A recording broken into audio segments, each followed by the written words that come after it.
Welcome to this Tuesday reflection on the 15th of September. Last week, in my reflection on Creationtide, I explored our responsibility to be good stewards of the earth and its resources.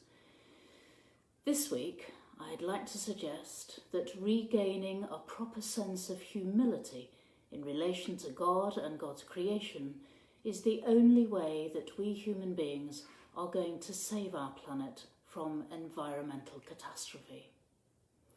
We are dependent on the world around us for all our needs, for food, clean water, shelter, and fresh air. Without those things, we can't survive. And yet we're learning, and almost too late, that our industrial activity, our farming methods over the last decades, and our demand for more and ever cheaper resources have been systematically damaging our planet. Those of you who watched David Attenborough's programme Extinction last Sunday will have been reminded yet again of the sobering effects that human activity is wreaking on the earth. With the destruction of habitats and intensive farming, 1 million of the 8 million species on Earth is threatened with extinction. The numbers of birds, mammals, reptiles and amphibians has declined by 60% in the last 50 years.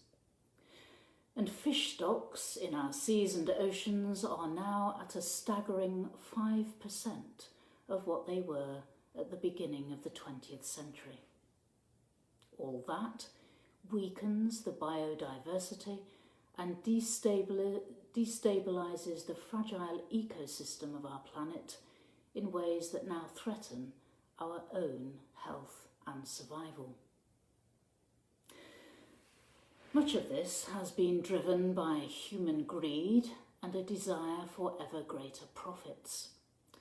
Rather than treading lightly on the earth, recognising our proper place in the great scheme of things, and valuing the miracle of life of which we are a part, we've adopted more of an attitude of entitlement and arrogance, having little, or at least insufficient, thought or care for the earth or the impact we're having on it. The religious term for this is pride, one of the 7 deadly sins. Pride, perhaps more than anything else, is what puts us in opposition to God. We think of ourselves more highly than we ought. We put ourselves first rather than at the service of others. We see ourselves at the centre of things, in the place of God, rather than seeing ourselves as one small part of the whole. Humility, being humble, is to be free of pride and the arrogance and conceit that can go with it. It's a leveller that enables everyone and everything to flourish in harmony with each other.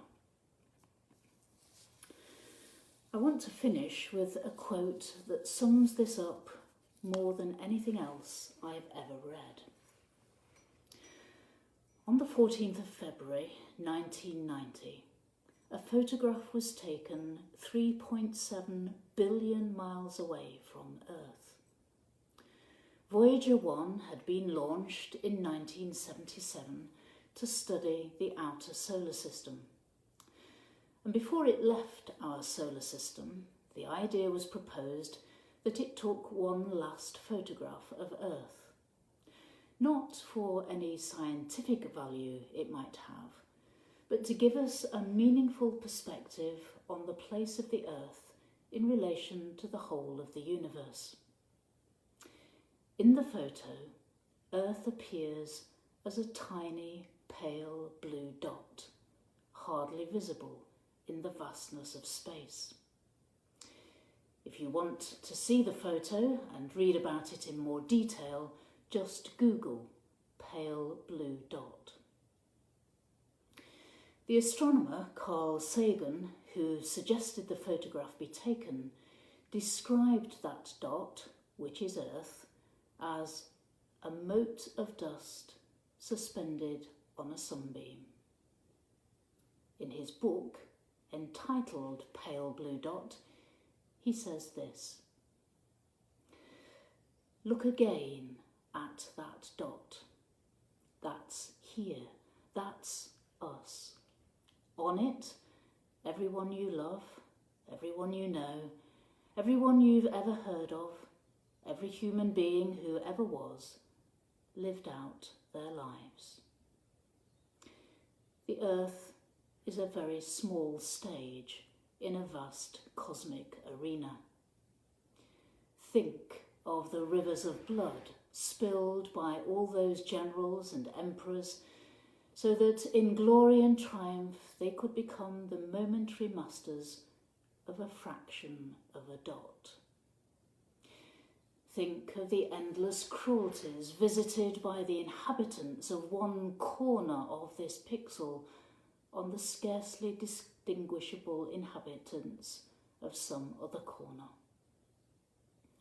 Our posturings, our imagined self-importance, the delusion that we have some privileged position in the universe are challenged by this point of pale light. Our planet is a lonely speck in the great enveloping cosmic dark. In our obscurity, in all this vastness, there is no hint that help will come from elsewhere to save us from ourselves." And he goes on. There is perhaps no better demonstration of the folly of human conceits than this distant image of our tiny world.